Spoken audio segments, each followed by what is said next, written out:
Hey friends, Eddie here from filmbuZZer. The Matrix Resurrections was released in theaters on December 22nd, 2021 and was meant to continue one of the most influential science fiction franchises in cinema history. Neo returns, Trinity returns, The Matrix returns. After nearly 20 years, expectations were understandably enormous. That is exactly why this film needs to be approached by separating two questions: what it tells and why it tells it this way. Only then does it become clear why me and so many viewers found the film not just disappointing, but genuinely frustrating. The story initially presents itself as a reset. Thomas Anderson is once again living inside the Matrix, now as a successful video game designer. His most famous work is a blockbuster game series called The Matrix, supposedly inspired by a period of mental instability. The events of the original trilogy are reframed as trauma, delusion, or creative projection.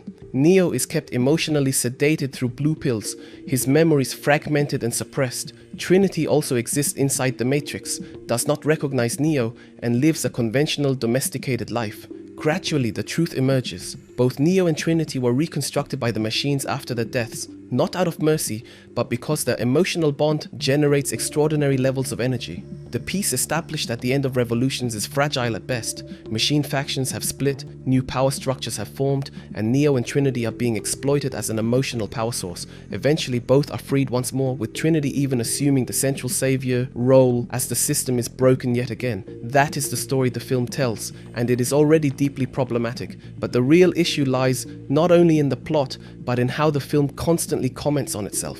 The Matrix Resurrections is not a traditional sequel, it is a meta-commentary on sequels. Characters openly discuss franchise fatigue, studio pressure, brand exploitation, and nostalgia as a commodity. The film repeatedly signals that it is aware of being a Matrix movie, and that self-awareness destroys immersion. Instead of building a world, the film dismantles itself scene by scene. The original trilogy worked because it took its universe seriously. It had rules, consequences, and internal logic. Resurrections treats those rules as inconvenient baggage. Neo is dead? Doesn't matter. Trinity is dead? Doesn't matter. Sacrifice, choice, the cycle, the peace achieved in Revolutions, all of it is retroactively diminished. Not because the story demands it, but because the film cannot exist without undoing those outcomes. In doing so, it not only weakens itself, but also undermines the ending of the original trilogy.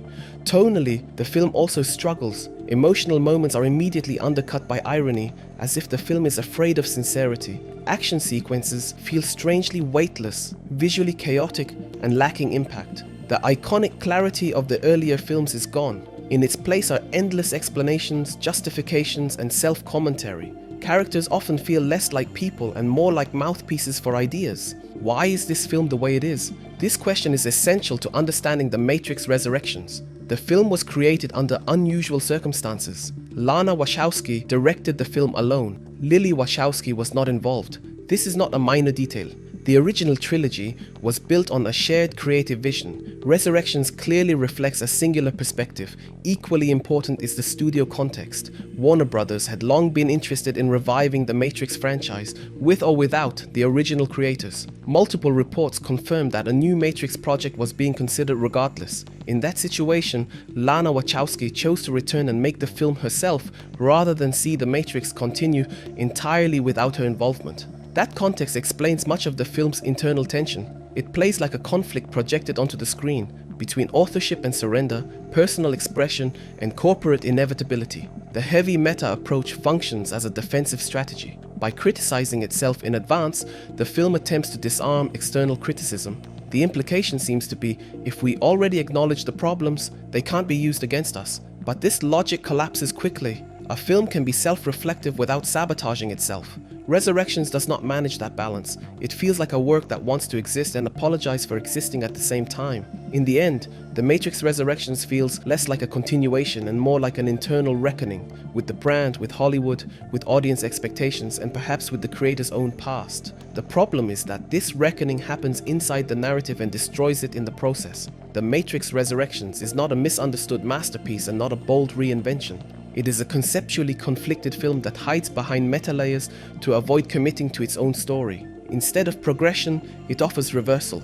Instead of consequence, cynicism. Rating 1 out of 10. If you enjoyed this video, give us a thumbs up and don't forget to subscribe so you won't miss any of our upcoming content. Share the video with your friends and feel free to drop us a comment. We'd love to hear your thoughts. Thanks for watching and we'll see you in the next one.